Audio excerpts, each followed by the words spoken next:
The eldest martial sister gave up treatment अध्याय 1021 से लेकर 1030 तक।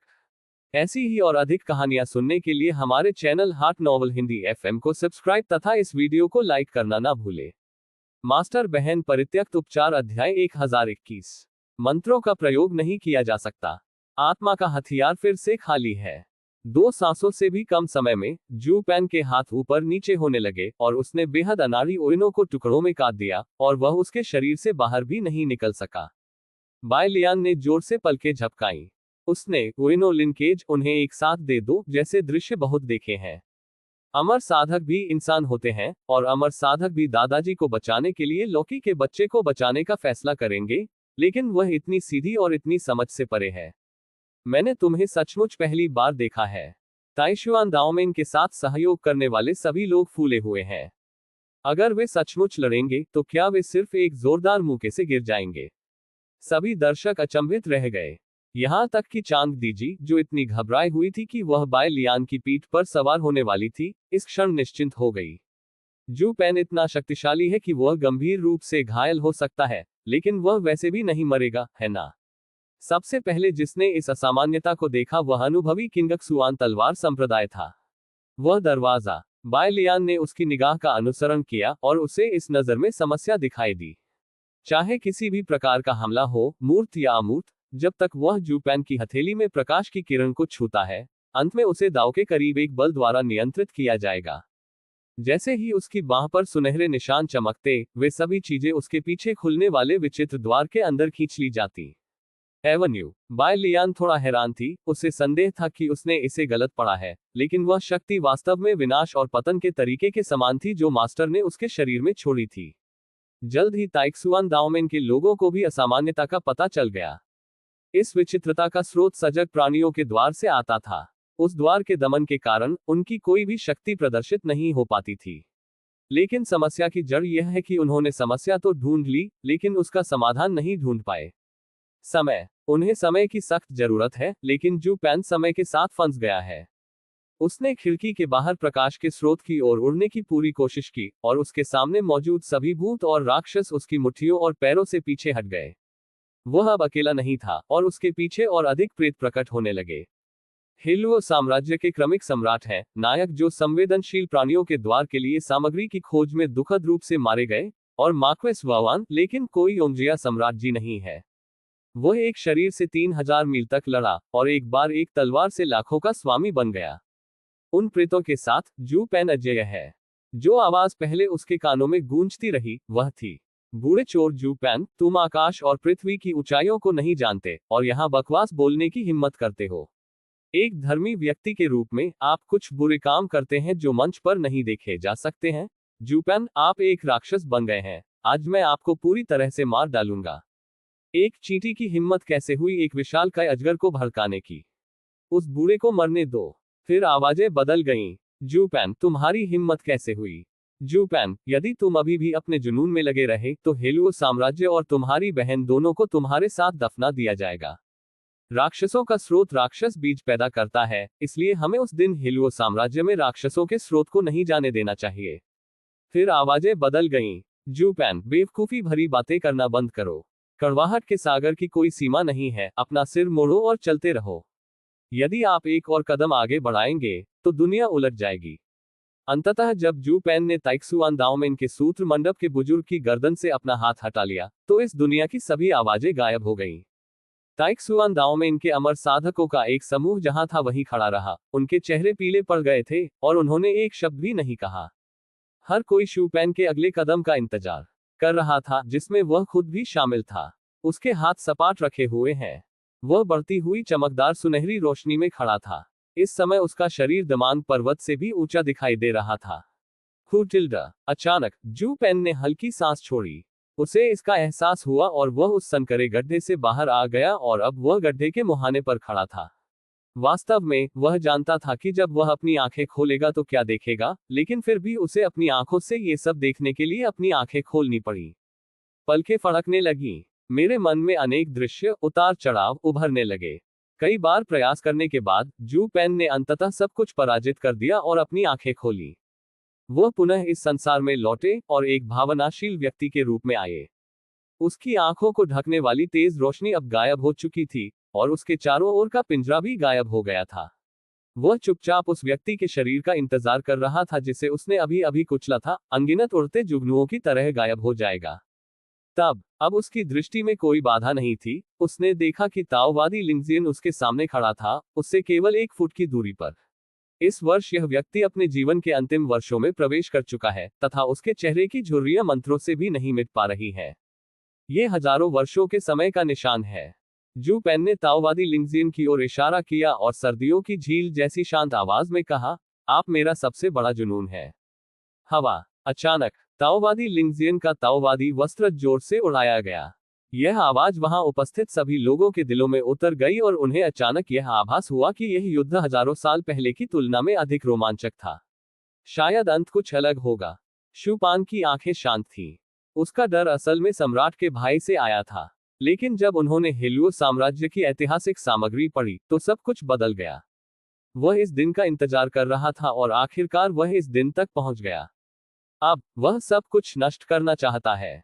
उसकी हथेली से चमकदार सुनहरी रोशनी निकली और उस रोशनी ने उसके शरीर के साथ साथ ताओवादी लिंगजिन के शरीर को भी ढक लिया।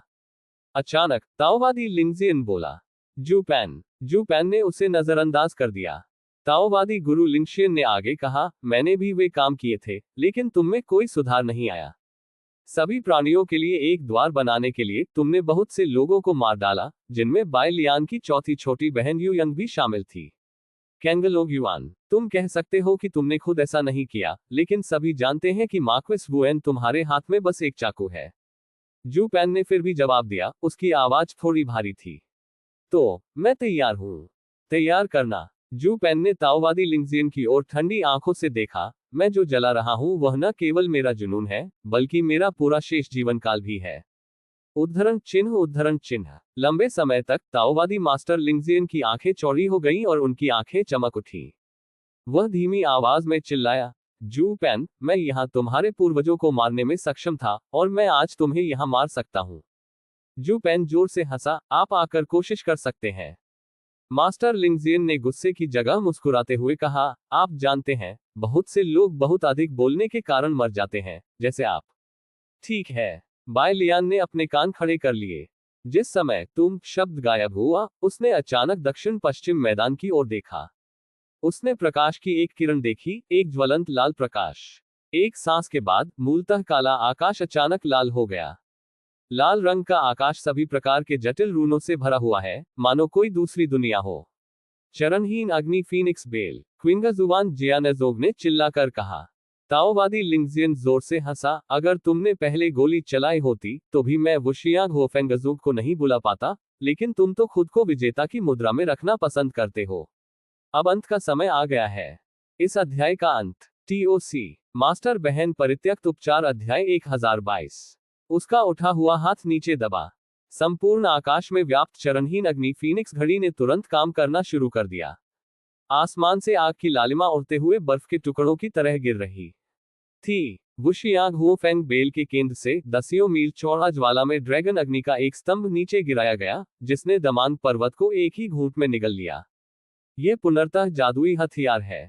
परी आग निगलना और सब कुछ जला देना। 8 बंजर और 4 निर्जन क्षेत्र अब शून्य हो गए हैं, और हजारों वर्षों से फैला दमांग पर्वत भी प्राचीन हो गया है। चांग दी जी का चेहरा पीला पड़ गया। Bai Lian. उसने बाय लियान की स्कर्ट को मजबूती से पकड़ लिया। सब ठीक हो जाएगा, ऐसा नहीं होने वाला। बाय लियान ने जल्दी से उसे दिलासा दिया। यदि जू पेन इतनी आसानी से गायब हो गया, तो सिस्टम द्वारा प्रेरित जोखिम कभी भी केवल 15 अंकों के सॉफ्ट स्किल के लायक नहीं होगा। आखिरकार उसकी ताकत जू पेन जितनी अच्छी नहीं है। अगर ताओवादी लिंगजिन कुछ ही सेकंड में जू पेन को मार सकता है, तो वह स्वाभाविक रूप से उसे भी कुछ ही सेकंड में मार सकता है। पता चला कि उसका अनुमान सही था। अग्नि स्तंभ के अग्नि वर्षा के साथ जुड़ने के बाद, 3 बार आगे पीछे सफाई करने के बाद अग्नि के केंद्र से एक हल्की सुनहरी रोशनी फूट पड़ी, और फिर आग को चीरते हुए अग्नि स्तंभ को एक विशाल ढाल की तरह बलपूर्वक पीछे धकेल दिया। यह एक ऐसा दृश्य है जिसकी किसी ने कभी कल्पना भी नहीं की होगी। मौत से भरे काले कीचड़ में जू पेन सुरक्षित और स्वस्थ तैर रहा था, और वह शांत था। उसके ठीक विपरीत लिंगजिन दाववादी था, जिसके माथे से पसीना टपक रहा था। मास्टर लिंगजियन ने अपना मुंह थोड़ा सा खोला, लेकिन उसे बंद करना भूल गए। जू पेन के पीछे के प्रेत एक के बाद एक बिखर गए, न तो तेजी से न ही धीरे से। उन्होंने कहा, मैंने कहा, यहां आने से पहले मैंने अपना सारा जीवन सार जला दिया। आप ये जानबूझकर करते हैं। जू पेन ने आगे कहा, अगर मैं तुम्हें मार भी दूं, तो मैं ताइशुआन दाओमेन की जड़ नहीं तोड़ पाऊंगा। वुशियांग हुओफेंगजोग को नष्ट करके ही मैं अपने दिल में जो चाहता हूं, उसे महसूस कर पाऊंगा। अहंकार। जू पेन मुस्कुराया, कुछ दिन पहले ही मुझे एहसास हुआ कि वुजियांग होफेंग बेल एक उच्च श्रेणी की परी कलाकृति है। भले ही इसे परी दुनिया में रखा जाए, यह अभी भी एक देवता है, एक उच्च श्रेणी का अमर हथियार। ताओवादी लिंग जियान अचानक भौचक्का हो गया, उसे इस तरह की बात के बारे में पता भी नहीं था। लेकिन जू पेन ने कहा, आप कभी कल्पना भी नहीं कर सकते कि हिलवो साम्राज्य द्वारा अनगिनत वर्षों के बाद बनाया गया सभी प्राणियों का द्वार लंबे समय से अमर कलाकृतियों के दायरे से परे है। जुनून। बढ़ती आवाज के बीच उसकी हथेली में सुनहरी रोशनी एक भाले में संघनित हो गई। न केवल उसने, बल्कि उन प्रेतों ने भी एक के बाद एक बंदूक छीन ली। बंदूक वुशियांग होफेंगजो की ओर तान दी गई। इस समय ताओवादी लिंगजियन का दिल अचानक कांप उठा। उसे किसी बात का पूर्वाभास हो गया था। वह चिल्लाया, रुको, जल्दी रुको, यही वह है जिसके आप हकदार हैं। जू पेन ने ताओवादी लिंगजियन की ओर देखा, और उसने अपनी पूरी ताकत झोंक दी। सुनहरा प्रकाश भाला बाहर उड़ गया। एक क्षण में ही संसार में सन्नाटा छा गया और सभी की निगाहें भाले की नोक पर केंद्रित हो गईं। इसे बादलों को चीरते हुए देखो। देखो यह आग को कैसे पीछे धकेलता है। इसे रून्स को टुकड़े टुकड़े करते हुए देखो। कुछ सांसों के उलझाव के बाद एक ही गोली से वुशियांग होफेंगजोग को भेदते हुए देखिए। भनभनाहट भनभनाहट। सभी दिशाओं में घंटियों की आवाजें गूंज रही थीं और लोगों के सिर के ऊपर का आकाश मकड़ी के जालों की तरह घनी दरारें जैसा दिखाई दे रहा था। आग जैसा लाल कीचड़ एक के बाद एक नीचे लुढ़का, लेकिन जब वह आधा नीचे लुढ़का तो वह गायब हो गया। वुक्सियांग होफेंगजोंग रो रहा है। इसमें छिपी अग्नि फीनिक्स की आत्मा संघर्ष कर रही है। लेकिन आखिरकार यह बेकार था। जू पेन ने लंबे समय तक इंतजार किया, इस पल का इंतजार करते हुए कि वुजियांग होफेंगजोग चकनाचूर हो जाए। तुम। ताओवादी लिंग जियान अब शांत नहीं रह सका। संप्रदाय द्वारा दिया गया अमर हथियार उसके कारण नष्ट हो गया। तर्क, आचरण, आत्मसंयम, ये सब उसने त्याग दिए हैं। वह एक डरावने बूढ़े पागल की तरह दिखता है, जो चारों दिशाओं में घिनौना चेहरा बनाकर चिल्ला रहा है। उसे मार दो, उसे एक साथ मार दो, जू पेन, मैं आज तुम्हें मार डालूंगा। हाँ, जू पेन ने उपहास किया। घेराबंदी। अब कोई घेराबंदी नहीं है। ताओवादी लिंगशियान की पुकार सुनकर ताइक्सुआन ताओवादी संप्रदाय के लोग स्थिर खड़े रहे। क्या आप फिर से मरने के लिए ऊपर जाना चाहते हैं? जब जू पेन ताओवादी लिंगजियन को मार देगा तो सब कुछ खत्म हो जाएगा। क्या यहां खड़े रहना अच्छा नहीं है? आप। ताओवादी लिंगजियन ने चारों ओर देखा। उसका चेहरा अत्यंत कुरूप था, घृणित कुरूपता से विकृत। अब कोई भी उसकी बात नहीं सुनता था। मैं वह वाक्य तुम्हें वापस कर दूंगा। जू पेन एक कदम आगे बढ़ता गया। उसने अपना हाथ उठाया और जोर से नीचे पटका। अब खत्म होने का समय आ गया है। खत्म नहीं होगा। ये बात यहाँ कैसे खत्म हो सकती है? ताओवादी लिंगशियन दहाड़ते हुए ऊपर की ओर दौड़ा। वह हजारों सालों से जीवित है और वह बहुत पहले ही स्वर्गारोहण कर सकता था, लेकिन ताइशुआन ताओमेन की खातिर उसने अपना स्वर्गारोहण त्याग दिया। वह ताइशुआन दाओमेन को उसकी पुरानी शान बहाल करते देखना चाहता है, और किंगशुआन जियानजोग को पूरी तरह से अपने पैरों तले रौंद देना चाहता है। वह यहाँ कैसे मर सकता है? मास्टर लिंगजियन ने जू पेन पर बेतहाशा हमला किया, लेकिन उसकी शक्ति संवेदनशील प्राणियों के द्वार की बाधा को तोड़ नहीं सकी, और उसे निगल लिया गया। क्या ये शक्तिहीनता की भावना है? क्या ये कमजोर लोगों की लाचारी है? सुनहरी रोशनी से संघनित ब्लेड ताओवादी लिंग जियान के सिर पर गिरा। कुछ देर की गतिरोध के बाद वह अचानक गिर पड़ा, उसकी सुरक्षा व्यवस्था को भेदते हुए उसके शरीर को दो टुकड़ों में विभाजित कर दिया। धमाका, विस्फोट सभी दिशाओं में फैल गए। जीवन कट गया है। ताइक्सुआन दाओमेन के पुराने ताओवादी गुरु का निधन हो गया। ये बहुत आसान था और सभी ने कोई प्रतिक्रिया नहीं दी। और इस समय जू पेन ने एक कदम आगे बढ़ाया और बाय लियान के सामने चला गया। उनके शब्दों ने सबको चौंका दिया। क्या ये सब तुम्हारी योजना है? साहित्यिक चोरी और अन्य महत्वपूर्ण नोट्स के बारे में। अध्याय 21, क्योंकि वह मेरी बहन है 5.5 के इस अध्याय का अंत। TOC। ऐसी ही और अधिक कहानियां सुनने के लिए हमारे चैनल हाट नॉवल हिंदी FM को सब्सक्राइब तथा इस वीडियो को लाइक करना ना भूले। मास्टर बहन परित्यक्त उपचार अध्याय 1023। क्या ये सब तुम्हारी योजना है? जू पेन के शब्द बहुत हल्के थे, पंख के समान हल्का, लेकिन इन कोमल शब्दों के पीछे बहुत गंभीर विचार छिपे हैं। जिंगलुओगु छोड़ने के बाद से लगभग 1 महीने में अपनी चोटों से उबरने और दाओयुआन स्वर्ण स्तंभ को सभी प्राणियों के द्वार में एकीकृत करने के अलावा जू पेन ने अपना बाकी सारा समय योजना बनाने में बिताया। वह जानता था कि उसका रास्ता संकरा होता जा रहा है। बाय लियान के हमले से बचने के लिए उसने जबरदस्ती रक्त भक्षण की गुप्त तकनीक का इस्तेमाल किया और अपने शरीर का आधा हिस्सा जला दिया। उस समय तक उसके मूल को कोई नुकसान नहीं पहुंचा था और वह सामान्य स्थिति में वापस आ सकता था, बशर्ते कि वह आधे साल तक आराम करे। लेकिन जब वह भागने ही वाला था तो उसने वू एनहो को साथ ले जाने की कोशिश की, और यह वह संक्षिप्त विराम था जिसने उसे पूरी तरह से बाय लियान और किंगलुआन के हमले के अधीन कर दिया। हालांकि मार्क्विस वुआन ने उसे जिंगलुओगु से दूर धकेलने के लिए अपने जीवन का बलिदान दिया, फिर भी वह गंभीर रूप से घायल हो गया। उसे एक ही समय में बाय लियान और ताइक्सुआन दाओमेन द्वारा निशाना बनाया गया है, और उसके पास अपने घावों को ठीक करने का मौका खोजने के लिए बाहर जाने का कोई मौका नहीं है। यहां तक कि उसके छिपने का स्थान भी असुरक्षित हो गया है और वह कभी भी मिल सकता है। तभी शू पेन को एहसास हुआ कि उसके पास कोई और रास्ता नहीं है। उसके लिए एक ही समय में बाय लियान या ताई जुवान दाओ संप्रदाय पर पलटवार करना असंभव है। अगर उसका शरीर तब तक नहीं टिक सकता तो बाय लियान या ताई जुवान दाओ संप्रदाय उसे यह मौका नहीं देंगे। उनमें से एक से छुटकारा पाने के बाद उसे अनिवार्य रूप से दूसरे राज्य से नुकसान पहुंचेगा। दृश्यमान, ये जीवन और मृत्यु का 2 विकल्प वाला खेल है। दूसरों के लिए चुनाव करना कठिन हो सकता है, लेकिन जू पेन अलग है। मूसलाधार बारिश में अंतिम निर्णय लेने में उन्हें केवल 1 दर्जन सांसें लगी। वह जानता था कि वह ऐसी स्थिति में क्यों था और बाय लियान के साथ उसकी दुश्मनी क्यों थी। ये सब उसके दिल में व्याप्त जुनून के कारण था। और उसका जुनून है ताइक्सुआन दाओमेन। जू पेन ने अपनी दाहिनी मुट्ठी भींच ली। उसकी हथेली में जुनून की ज्वाला जल रही थी, और उसकी आंखों में बाय लियान का शांत चेहरा प्रतिबिंबित हो रहा था।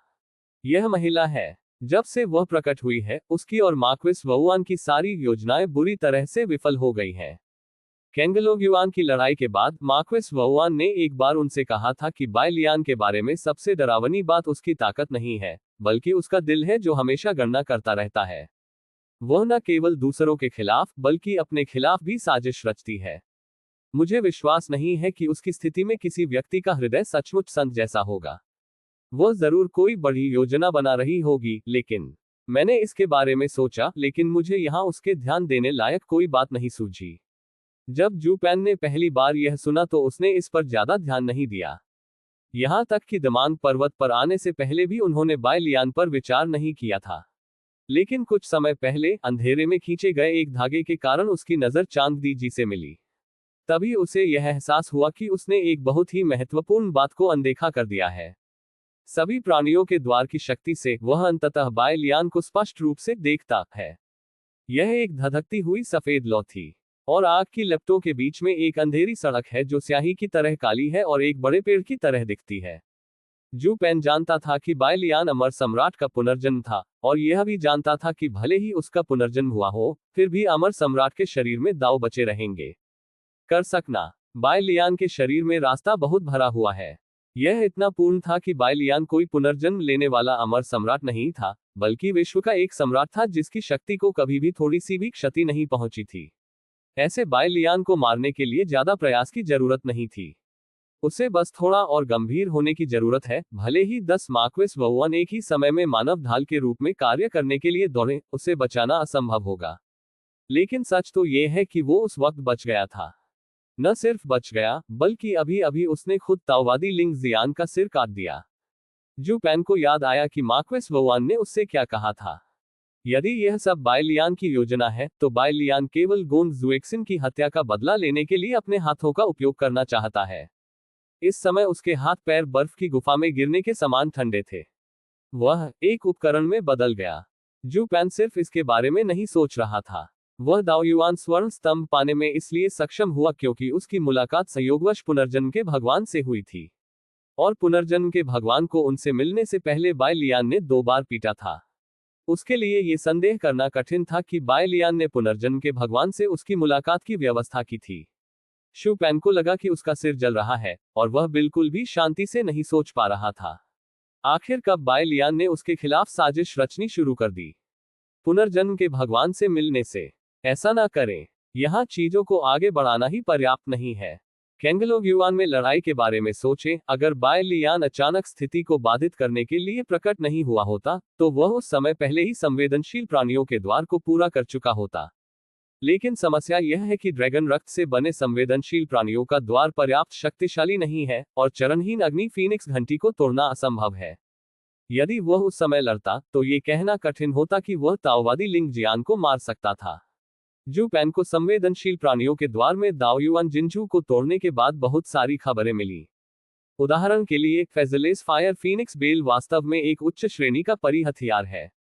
शायद बाय लियान को इस बात का पता था और वह जानबूझकर उसे रोकने के लिए आगे आई थी। यह अनुमान बेतुका लगता है, लेकिन आपको ये जानना होगा कि जिस व्यक्ति ने इसकी योजना बनाई थी, वह बाय लियान डेक्सियनमेन का व्यापारी है। जू पेन का शरीर थोड़ा कांप उठा। उसे अचानक बहुत दुख हुआ। बाय लियान ने उसे कठपुतली की तरह इधर उधर धकेला और उसे आखिरी क्षण तक सच्चाई का पता नहीं चला। लेकिन इसका क्या फायदा है? वह मूर्ख ही रहना पसंद करेगा जो कुछ भी नहीं समझता। जू पेन बाय लियान को घूरता रहा, बाय लियान के जवाब का इंतजार करता रहा। लेकिन बाय लियान उसकी इच्छा पूरी नहीं करना चाहती थी और बस शांत भाव से उसे देखती रही। इतना शांत कि वह उस भाव से कुछ भी नहीं पढ़ सका। इस समय अनगिनत दर्शक भी इस ओर देख रहे थे। जब जू पेन लेनोवो थे, तब उन्होंने भी लेनोवो करना शुरू कर दिया। लेनोवो अतीत को पुनर्स्थापित करे और भविष्य का निर्माण करे। ये सब बाय लियान द्वारा योजनाबद्ध था। चांग डिजी के हाथ चमकीले पीले रंग की लंबी आस्तीन से ढके हुए थे और वह इतनी उत्साहित थी कि उसके पास उन्हें रखने के लिए कोई जगह नहीं थी। कहने का तात्पर्य यह है कि वह बाय लियान के हाथों में सिर्फ एक गुड़िया है। जब आप इसका उपयोग करना चाहें तो इसे उठा लें और जब आप इसका उपयोग नहीं करना चाहें तो इसे फेंक दें। बाय लियान अब अन्य लोगों के विचारों की परवाह नहीं कर सकती। उसके सफेद कान की नोक कई बार कांपने के बाद उसे एहसास हुआ कि जू पेन के इस वाक्य का क्या मतलब था। मैंने इसकी योजना बनाई। आपने कहा कि यह स्थिति मेरे द्वारा योजनाबद्ध थी। तुम किस बारे में बात कर रहे हो? मैं निर्देशक की नकल करूंगा और एक बड़ी लोहे की छड़ी से तुम्हें मार डालूंगा, तुम अफवाह फैलाने वाले। क्या यह अभी भी उचित है? बाय लियान इसे समझ नहीं सकी, इसलिए वह खड़ी होकर एक शो देखने लगी, लेकिन बंदर का शो सफल नहीं हुआ और दोनों पक्षों ने उसे एक हथियार के रूप में इस्तेमाल किया। हाँ, बाय लियान एक ईंट है, आप इसे जहां भी जरूरत हो वहां ले जा सकते हैं। इस अध्याय का अंत। TOC मास्टर बहन परित्यक्त उपचार अध्याय 1024। लानत है, बस ईंट से कुचलकर मारे जाने का इंतजार करो। बाय लियान बहुत गुस्से में थी और जितना वह क्रोधित होती गई, उसका चेहरा उतना ही शांत होता गया। लियोली शिन तो चली गई, लेकिन अब उसका पूरा शरीर लियोली शिन का आकार बन गया है। ये बहुत ज्यादा है। आपको पता होना चाहिए कि जूनियर सिस्टर टोंग, जो जल्द या बाद में उसके द्वारा मरम्मत की जाएगी, उसके पैर और पैर सुन्न है, इतना बुरा नहीं है। बाय लियान जू पेन को कुछ शब्दों में मौखिक रूप से अपमानित करने वाला था और फिर उसे उसके मालिक के समान दबंग शब्दों से ताना मारने वाला था, जब सिस्टम कार्य अचानक सामने आया। कार्य 1, स्वीकृति की आवाज निकालें, आप मेरी कल्पना से ज्यादा होशियार हैं। पूरा होने पर इनाम, कड़ी मेहनत जोड़ 1 4। कार्य 2, बिना बोले मुस्कुराए, पूरा करने पर इनाम, एकाग्रता जोड़ 1 3। कार्य 3, इसे स्पष्ट रूप से अस्वीकार करें, नहीं, पूरा होने पर पुरस्कार, हल्कापन कौशल जोड़ 1 3। करीब से निरीक्षण करने पर पता चला कि तीनों कार्यों के जोखिम बहुत अधिक भिन्न नहीं है। अर्थात कार्य 1 उच्चतर है, लेकिन इसके बारे में सोचने की बिल्कुल भी आवश्यकता नहीं है। भले ही कोई कार्य अनुस्मारक न हो, बाय लियान ये स्वीकार नहीं कर पाएगा कि उसने कुछ बुरा किया है। उसने अभी तक ऐसा नहीं किया है। सफेद रंग को अन्य रंगों में कैसे रंगा जा सकता है? निर्णायक रूप से 3 चुने। बाय लियान ने थोड़ा सा मुंह बनाया और सबके सामने कहा, नहीं, नहीं, नहीं। उसके सामने खड़े शू पेन की आंखें बड़ी हो गईं, लेकिन जल्द ही वह फिर से शांत हो गया। आसपास मौजूद ज्यादातर लोगों की प्रतिक्रिया भी उसकी जैसी ही थी। सही। जू पेन बाय लियान की ईमानदार स्वीकारोक्ति की प्रतीक्षा कर रहा है, लेकिन ये स्पष्ट रूप से अवास्तविक है। मैंने ये किया, लेकिन मैं इसे क्यों स्वीकार करूं? क्या आप एक असली परी सम्राट को चीजें करना सिखा रहे हैं? बस इतना ही, बस अपने दिल में ये सब समझ लो। जब बाय लियान ने चारों ओर नजर घुमाई, अपने आसपास के लोगों की प्रतिक्रियाओं को देखने की कोशिश करते हुए, उसने केवल ताई जुबान दाओ संप्रदाय के लोगों को जल्दी से अपने सिर नीचे करते देखा, और उसे देखने की बिल्कुल भी हिम्मत नहीं हुई, जैसे कि वह किसी प्रकार की भयानक महान सफेद शार्क थी।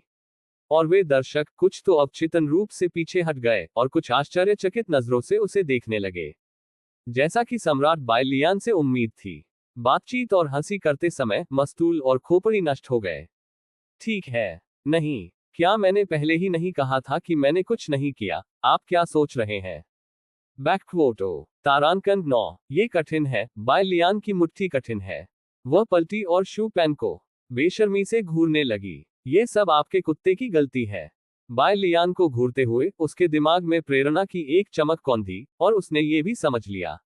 षड्यंत्र, ये सब जू पेन का षड्यंत्र है। कुछ समय पहले जू पेन ने जानबूझकर डेक्सियनमिन और ताइक्सुआनदाओमिन के बीच की शिकायतों को सबके सामने उजागर किया था, ताकि उसके और ताइक्सुआनदाओमिन के बीच संघर्ष को तेज किया जा सके। जाहिर है वह सफल हुआ। चीजें लगभग खत्म हो गई थी, लेकिन जू पेन को अचानक उससे प्यार हो गया। जू पेन, जो एक खलनायक है, उसे आसानी से कैसे जाने दे सकता है? बाय लियान ने अनुमान लगाया कि जू पेन ऐसा सोच रहा था।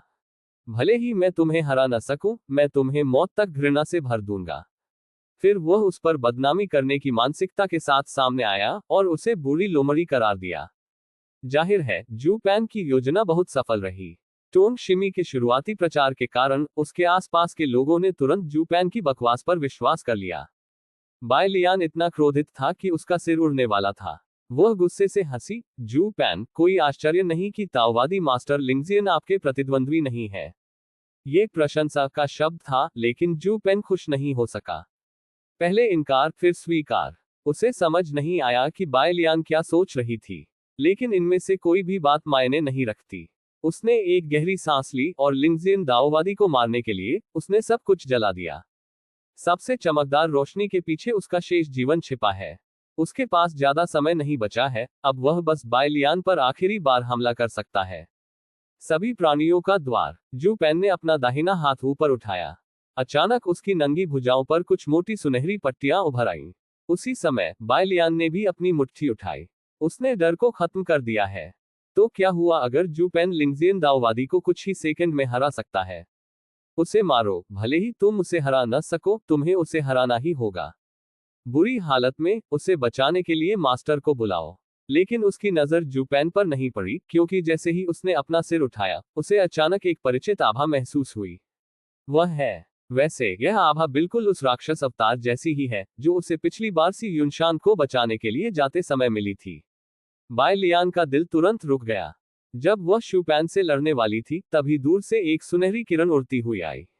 ताइक्सुआन दाओ में इनके प्रभारी व्यक्ति ने लियू गुआन को पकड़ने के लिए अपना हाथ बढ़ाया, और उसने बस उस पर नजर डाली, और उसका चेहरा तुरंत बदल गया। अच्छा नहीं, संप्रदाय पर हमला किया गया है और संरचना का उल्लंघन किया गया है। जैसे ही ये शब्द बोले, सभी की निगाहें जू पेन और बाय लियान पर टिक गईं।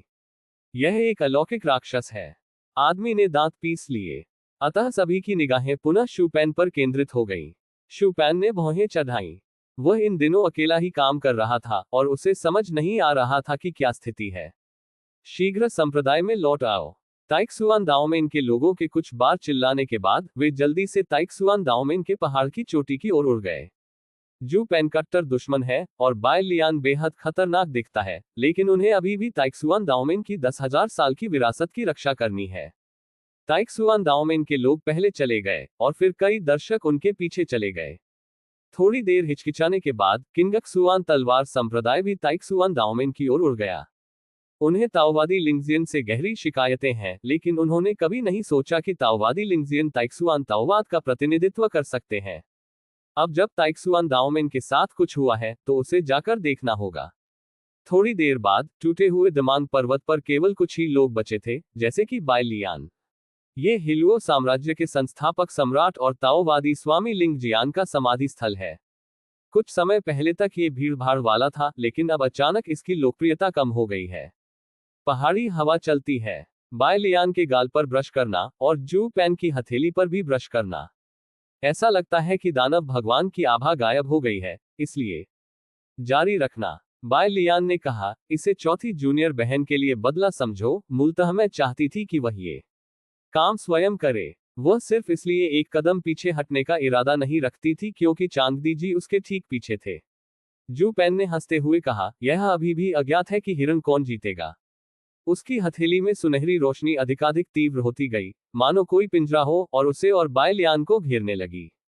उसके पीछे का जुनून लगभग खत्म हो चुका है और अब केवल उसका अपना ही जुनून बचा है। इस अध्याय का अंत। TOC। ऐसी ही और अधिक कहानियां सुनने के लिए हमारे चैनल हाट नॉवल हिंदी FM को सब्सक्राइब तथा इस वीडियो को लाइक करना ना भूले। मास्टर बहन परित्यक्त उपचार अध्याय 1025। फिर भी ये पर्याप्त है। जुनून के अलावा उसके पास दाओयुआन जिनजू भी है। इसके साथ ही उसके पास बाय लियान को अपने साथ दफनाने के लिए घसीटने का 1% मौका है। संभावना काफी अधिक है। अपने शरीर को दाव के पात्र के रूप में उपयोग करें तथा एक तेज धार वाला ब्लेड चलाएं जो अमर प्राणियों और देवताओं का वध कर दे। जू पेन का शरीर आग की लपटों में घिर गया। चलो लड़ाई करें। बड़ा उछाल, बूम। एक पल में उसने बाय लियान से हजारों बार लड़ाई की, यहां तक कि सुनहरे प्रकाश वाले पिंजरे को भी टुकड़े टुकड़े कर दिया गया, लेकिन पिंजरे का पुनर्जन्म हुआ। दोनों वहां से गुजरे और प्रलोभन को पार करके सीधे मुद्दे पर आने वाले थे, लेकिन इस समय गहरी थकान के साथ एक चीख अचानक सुनहरी रोशनी के बाहर से आई। भाई हुआंग, बाय लियान। छोटी बहन। जू पेन का शरीर जम गया, उसकी नजर बाय लियान के कंधे के ऊपर से गुजरी और थके हुए चांगदी जी पर जा टिकी। बाय लियान भी रुक गया और चांगदी जी की ओर देखने लगा। वह चांगदी जी के मूड में बदलाव को महसूस कर सकती थी। क्या ऐसा इसलिए है क्योंकि शू पेन के शब्दों ने उसे यह सोचने पर मजबूर कर दिया कि उसके साथ खिलवाड़ किया जा रहा है, या फिर क्या यह वर्तमान स्थिति के कारण है कि वह दुविधा में है।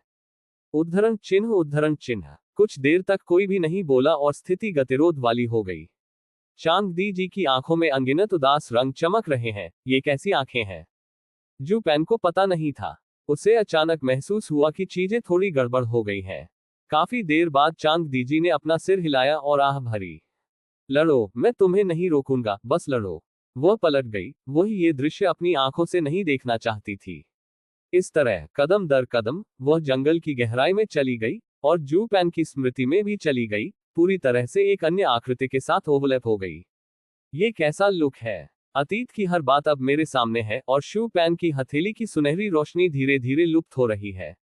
उसने अपना सिर झुकाया। यही वह है जो मैं तुम्हारा ऋणी हूं और यही मैं तुम्हारा ऋणी हूं।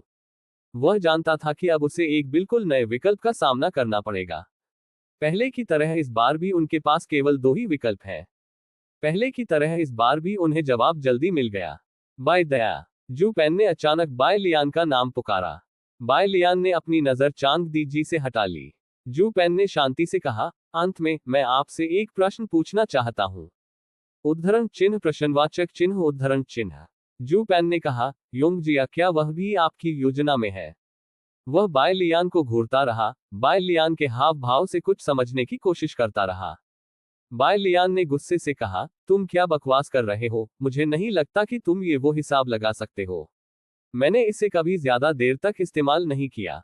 बोलते बोलते वह रुक गई। ठीक है। अभी शूपान जिसकी बात कर रही थी, वह चांगदी जी नहीं, योंगजिया थी। अगर उसे ठीक से याद है, तो योंगजिया शूपान की छोटी बहन थी जो बहुत पहले मर गई थी, यानी चांगदी जी की बहन। जू पेन ने आगे कहा, क्या तुम खून की कसम खाने को तैयार हो? बस इतना कह दो कि तुमने योंगजिया की भावनाओं का कभी फायदा नहीं उठाया। बाय लियान ने कहा, जिस योंगजिया का आपने उल्लेख किया है वह चांगदी जी है। जू पेन ने सिर हिलाया, योंगजिया उसका शीर्षक है। बाय लियान ने पूछा, क्या महारानी योंगजिया सैकड़ों साल पहले नहीं मर गई थी? उसने तुम्हें ये बताया? जू पेन ने अचानक सिर हिलाया, ये सही है, वह तुम्हारे साथ सब कुछ साझा करना पसंद करती है। योंगजिया चांगदी जी है और चांगदी जी योंगजिया है। मुझे उसे पुनर्जीवित करने का तरीका ढूंढने में बहुत समय लगा। इसलिए मरणोपरांत बच्चे का दावा वास्तव में झूठ है। उसने पहले भी इस विसंगति को नोटिस किया था और ऐसा इसलिए नहीं था कि वह गलत काम करना चाहती थी। बाय लियान ने मन ही मन सोचा। इस तरह सब कुछ समझ में आता है। जू पेन अभी भी बाय लियान को घूर रहा था। योंगजिया मेरी इकलौती बहन है और वह सिर्फ मेरी बहन नहीं है। बाय लियान ने व्यंग्य किया, तो फिर तुमने उसके साथ कैसा व्यवहार किया? जू पेन ने अपना सिर झुका लिया, मैं उसका बहुत ऋणी हूं। बेवकूफी भरी बात, बाय लियान ने डांटते हुए कहा, क्या ये सिर्फ खून की कसम नहीं है? उसका अंतःकरण साफ है। बोलते समय बाय लियान ने खून की कसम खाई। पर्याप्त। चाहे वह चौथी जूनियर बहन के लिए हो या चांग दी जी के लिए, वह जू पेन को इसी तरह मार डालेगी। उसने अपनी मुट्ठी उठाई, लेकिन जू पेन उससे कहीं अधिक तेज था। तो मैं राहत महसूस कर रहा हूं। इससे पहले कि बाय लियान की मुट्ठी उस पर पड़ती, उसने अपना कुंग फू प्रदर्शन किया, जिसने सीधे उसकी आत्मा को चकनाचूर कर दिया, जो पहले से ही हवा में मोमबत्ती की तरह फड़फड़ा रही थी। उद्धरण चिन्ह विस्मयादिबोधक चिन्ह उद्धरण चिन्ह। बाय लियान ने जल्दी से अपनी मुट्ठी वापस खींच ली और जू पेन से 1 इंच दूर रुक गई। आप। उसने जू पेन को अपने सामने गिरते हुए देखा। वह लंबा और शक्तिशाली, वह चट्टान की तरह ठोस, वह हेलुओ सम्राट जिसने कुछ समय पहले ही लिंगजियन ताओवादी का सिर काटा था, चित्रे के टुकड़े की तरह गिर गया। उसकी आवाज भी उस दरार से बाहर निकलती हुई प्रतीत हो रही थी। मैंने आत्महत्या का फैसला इसलिए किया ताकि योंगजिया को शर्मिंदगी महसूस न हो। क्यों? बाय लियान पूरी तरह से हक्का बक्का रह गया। ऐसी स्थिति की उसने कभी कल्पना भी नहीं की थी। पूफ। जू पेन जमीन पर गिर पड़ा। उसका शरीर झिलमिला उठा और उसका शरीर धीरे धीरे टूटने लगा। लंबे समय से जो दबाव था वह अंततः समाप्त होने लगा। उसने बाय लियान को देखा, सपने में चांदनी जी को भी देखा, और यहां तक कि असीम नरक जेल में वुएनहो को भी देखा। आखिरकार वह मार्क्वेस वुएन का बदला लेने में विफल रहा, और अंत में उसने कोशिश भी नहीं की। यदि हम नर्क में पुनः मिल सके, तो उस समय हम अपने पापों का प्रायश्चित करने चले। मुझे अभी भी याद है कि मैंने उस दिन योंगजिया से एक शब्द पूछा था। कौन से शब्द? मैंने उससे पूछा, अरे तुम मेरी मदद क्यों कर रही हो? उसने क्या जवाब दिया? उसने कहा, क्योंकि तुम्हारी आंखों में रोशनी है, ये वह रोशनी है जो हेलुओ के लिए सब कुछ दे सकती है। इसलिए मैं नहीं हूं। उसकी आंखों में रोशनी है। इसलिए अब मैं उसे सब कुछ लौटा दूंगा, जिसमें सभी जीवों के लिए ये द्वार भी शामिल है, हेलुओ राज्य भी, यहां तक कि उसकी अपनी जान भी। जू पेन ने पूरी ताकत से अपनी आंखें खोली। उसने बाय लियान को फिर से देखा। उसने पूरी ताकत से अपना हाथ फिर आगे बढ़ाया। इस अध्याय का अंत। TOC। मास्टर बहन परित्यक्त उपचार अध्याय 1026। हालांकि इस बार उसकी ताकत थोड़ी कमजोर थी, और जब उसने आधा हाथ बढ़ाया, तो उसका हाथ गिर गया। लेकिन अभी भी उनके पास अंतिम शब्द थे, क्योंकि वह मेरी बहन है, कृपया उसका ख्याल रखना। तड़क गया। बाय लियान का हाथ हवा में लटका हुआ था, और उसने देखा कि जू पेन का शरीर पूरी तरह से फैल गया है, अनगिनत प्रकाश धब्बों में बदल रहा है, जो आसपास की सुनहरी रोशनी के साथ फैल रहा है। इस समय उसकी हथेली में एक चाबी थी। क्या ये संवेदनशील प्राणियों का द्वार है? बाय लियान का मूड थोड़ा जटिल है, वह नहीं जानती कि क्या कहना है। उसे अब चांग दी जी को चाबी दे देनी चाहिए। वह मुड़ी और चांग दी जी को ढूंढने लगी। दूरी पर वह अकेला व्यक्ति चलता जा रहा था। बाय लियान ने अपना दाहिना पैर उठाया। जैसे ही उसने एक कदम बढ़ाया, अचानक एक हाथ अंधेरे कीचड़ भरे मैदान से बाहर आया और चांग दी जी को पकड़ लिया। बाय लियान ने इसे पहचान लिया, ये ताओवादी लिंगजियन का हाथ था। वह मरा नहीं है। ऐसा ना करें। अब ऐसी चीजों के बारे में सोचने का समय नहीं है, और चांग दी जी को उनके हाथों में नहीं पड़ने देना चाहिए। यदि आप एक और कदम आगे बढ़ाते हैं, तो मैं पूरे ताइक्सुआन दाओमिन को नष्ट कर दूंगा। गुस्से से भरी चीखें आसमान तक गूंज उठी। उसी क्षण बाय लियान एक जलती हुई सफेद लौ में बदल गई। अध्याय 22। मेरे पीछे आओ और तुम्हें चोट नहीं लगेगी। 5K। ताओवादी लिंगशियन ने हमेशा एक पंथ का पालन किया है। शुद्ध शक्ति सीमा से अधिक नहीं हो सकती, क्योंकि इस दुनिया में एक आकाश है। यदि आप चरम सीमा तक साधना भी करते हैं, तो भी आप केवल कमजोर मानव अमरों के साथ ही प्रतिस्पर्धा कर सकते हैं। बहुत मजबूत। मगर इससे क्या? एक बार जब अन्य लोग एकजुट हो जाते हैं, तो अंत में वे केवल मरते हैं। इसके अलावा ताओवादी लिंगजियन ने बहुत समय पहले ही यह जान लिया था कि उसकी योग्यता उसे आकाश के उस टुकड़े को छूने में मदद नहीं कर सकती। संप्रदाय के बाहर उन प्रतिभाओं का उल्लेख नहीं करना। उसके बगल में केवल एक किंगक्सुआन तलवार संप्रदाय है जिसके पास उससे बेहतर योग्यता है, और उसका प्रयास भी उससे बहुत बेहतर है। जब वह 10 वर्ष का था, तो एक बर्फीले पहाड़ी रास्ते पर ताओवादी लिंगशियन ने किंगक्सुआन तलवार संप्रदाय को देखा, जिसे उसके गुरु अपने साथ वापस लाए थे। यह जेड पत्थर से बना एक लड़का था, लगभग 5 या 6 साल का। उसके सिर पर एक प्यारी सी आसमानी चोटी थी।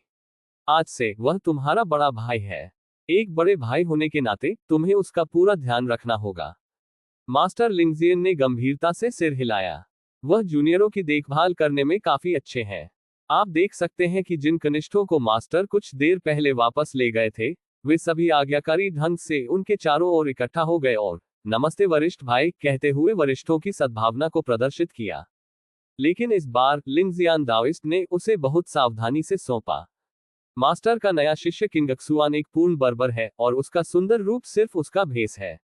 जब ताओवादी लिंगशियन ने क्विंगक्सुआन की देखभाल के लिए अतीत की तरह ही तरीका अपनाया, तो क्विंगक्सुआन ने उसे ठंडे स्वर में जवाब दिया, मुझे यह नहीं चाहिए। ये बात जाननी चाहिए कि बड़ा भाई पिता के समान होता है। ताओवादी लिंगशियन, जिसका चेहरा साफ कर दिया गया था, ने तुरंत किंगशुआन को कुछ नियम सिखाए। अब पीछे मुड़कर देखें तो यह उसके जीवन में पहली बार था और एकमात्र बार जब उसने किंगशुआन को सही तरीके से हराने के लिए अपनी ताकत का इस्तेमाल किया था। तब से ताओवादी लिंगजियन ने गहराई से समझा है कि प्रतिभा अंतराल क्या है। उम्र का फायदा न केवल उन्हें लाभ उठाने से रोकता था, बल्कि उन्हें और भी शर्मिंदा करता था। उसने अपने बड़े भाई का वैभव वापस पाने के लिए विभिन्न तरीकों के बारे में सोचा, और इस कारण से उसने जानबूझकर काम में व्यस्त होने का नाटक किया और सप्ताह के दिनों में अभ्यास करने के लिए उसके पास अधिक समय नहीं था, जबकि वह गुप्त रूप से अपनी क्षमता को निचोड़ रहा था। यह उन लोगों के समान है जो कहते हैं कि वे सीखते नहीं हैं, चाहते हैं कि दूसरे लोग अपनी सतर्कता कम कर दें और उनके साथ डूब जाएं, और उनकी पीठ पीछे दूसरों से अधिक मेहनत करें। लेकिन इस चाल का किंगक्सुआन पर कोई असर नहीं हुआ। आप व्यस्त हैं और आपको व्यस्त रहने दीजिए, और मुझे केवल खेती की परवाह है। डर क्या है? ताओवादी लिंग जियान भय में जी रहा है। गर्म पानी में उबले हुए मेढक की तरह एक दिन डर वास्तविकता में बदल जाएगा और उसे निगल जाएगा। यदि यह व्यक्ति बड़ा दिल वाला या उदासीन है, तो चिंता की कोई बात नहीं है। उदाहरण के लिए क्लैश ऑफ द गॉड्स में सीनियर सिस्टर बाई ये जानते हुए भी कि जूनियर बहनों के मुख्य पात्रों की आभा अद्भुत है, लेकिन फिर भी वह अपने तरीके से काम करती है। गेंद से डर लगता है।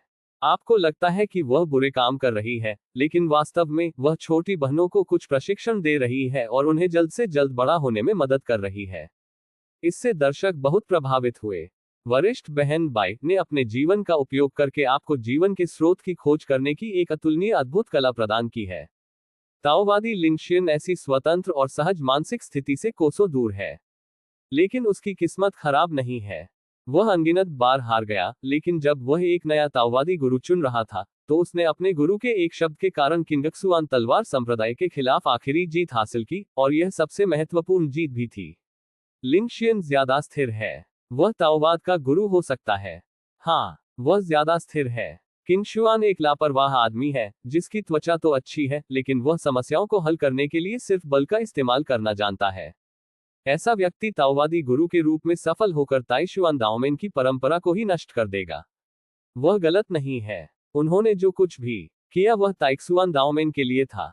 भले ही किंगशुआन ने अपने वस्त्र बदल लिए हों और नया भेष धारण कर लिया हो, फिर भी वह कभी भी उसका पीछा नहीं कर पाएगा।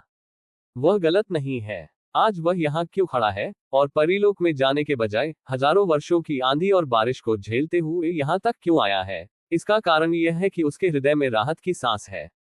वह दुनिया को साबित करना चाहता है। वह ताइक्विंग दाओमेन के गद्दारों को साबित करना चाहता है। वह किंगक्सुआन को साबित करना चाहता है। मास्टर की पसंद गलत नहीं है। मैं ताइक्सुआन दाओ का मास्टर बनने के लिए सबसे उपयुक्त व्यक्ति हूँ। सफलता स्प्रिंट। वह काले वस्त्र पहने हुए पाताल लोक से लौटा। यद्यपि उसका शरीर टूट गया था और उसकी आत्मा मोमबत्ती की तरह लहरा रही थी, इस समय ताओवादी लिंगक्सियन हजारों वर्षों में सबसे मजबूत ताकत के साथ फट गया। जब बाय लियान की गुस्से भरी चीख उसके कानों में पड़ी, तो काले खून से टपकता हुआ हाथ चांग दीजी का जूता पकड़ लिया। बहुत खूब। बर्फीली लौ तुरंत फैल गई। पलक झपकते ही चांग दीजी पूरी तरह उसमें लिपट गया। आप परिचित लेकिन आक्रोश भरी लाल आंखें देखकर उदास लड़की का रंग पूरी तरह बदल गया। तुम कैसे नहीं मरे? उसने स्पष्ट रूप से देखा कि जू पेन ने ताओवादी लिंगजियन को आधे में काट दिया, और ताओवादी लिंगजियन का शरीर सुनहरे प्रकाश में अनगिनत प्रकाश बिंदुओं में बिखर गया, और फिर उसकी सांस पूरी तरह से गायब हो गई। अब जबकि ताओवादी लिंगजियन मरा नहीं है, तो क्या बाय लियान और जू पेन उससे व्यर्थ में नहीं लड़ेंगे? चांग दी जी घबरा गए। दुश्मन के हाथों में पड़ने की तुलना में उसे अधिक डर है कि बाय लियान और जू पेन को भी उसकी तरह भर्ती किया जाएगा। हाँ, मर गया। ताओवादी लिंग जियान के उदास चेहरे पर काली रेखाएं दिखाई दी। ये पंक्तियां भी उतनी ही अजीब और अवर्णनीय हैं जितनी कि वह अब है। शायद वह पागल हो गया है, या शायद वह अपना असली रूप ले चुका है। इस अध्याय का अंत। TOC। ऐसी ही और अधिक कहानियां सुनने के लिए हमारे चैनल हाट नॉवल हिंदी FM को सब्सक्राइब तथा इस वीडियो को लाइक करना ना भूले। मास्टर बहन परित्यक्त उपचार अध्याय 1027। जूपैन, एक अज्ञानी बच्चा जिसका मुंह पीला है, क्या वह मुझे मारने की हिम्मत करता है, और ताइक्सुआन ताओवाद की रीढ़ तोड़ने की हिम्मत करता है। वह और अधिक अहंकार पूर्वक हंसने लगा, उसके चेहरे की मांसपेशियां मुड़ गईं। इस बार मैं दया नहीं दिखाऊंगा, मैं तुम्हें और पूरे हिलुओ देश को नष्ट कर दूंगा। आप। चांग दी जी का शरीर उत्तेजना से कांप उठा और उन्होंने ताओवादी लिंग जियान की ओर इशारा किया। लेकिन जैसे ही उसने बोलना शुरू किया, उसके शब्द कट गए।